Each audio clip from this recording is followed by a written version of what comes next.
So, our story is called Walking Through the Generations. Today, I would like to tell you my story that happened in a faraway land that happened a long, long time ago. Just like one of you guys, I was a man going to church, going through the motions, doing the rituals, and living my life. I was a man of high position in the church, kind of like a pastor, but more like a priest, until one day I yearned for a change, deciding to truly learn the Bible in the way that God intended. I would hold in-depth Bible studies with other people when I had the chance. This changed my thinking, and I slowly began to reject the rituals that were oh so important in our church. My family literally disowned me and made fun of me for stepping away from their faith and what they believed to be the truth. So I had a family, and I would like to introduce you to one of these people, my son.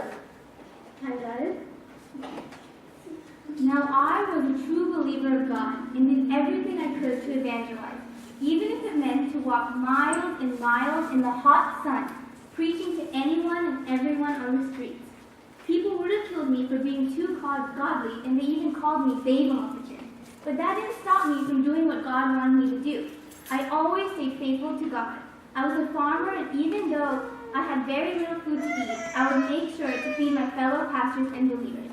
And lastly, to finish the story, I would like to introduce you to my son. Hello there. I left a small town with just $8 in my pocket and came to the amazing land that was said to be filled with riches and opportunity for all. While on that journey, I promised to God that I would go back and evangelize and serve God in my home country. The land of opportunity proved to be more difficult than what I expected. The next 7 years was long and hard. Instead of paying tuition for college, I washed dishes and mopped floors. I could only write letters to my wife, son, and the newborn child who I did not see for 7 long years. To this day, I have kept my promise of evangelizing in my home country every year for the last 42 years. Life was not easy. There were good times and bad, and I lost my son at the age of 19, but God continued to be faithful.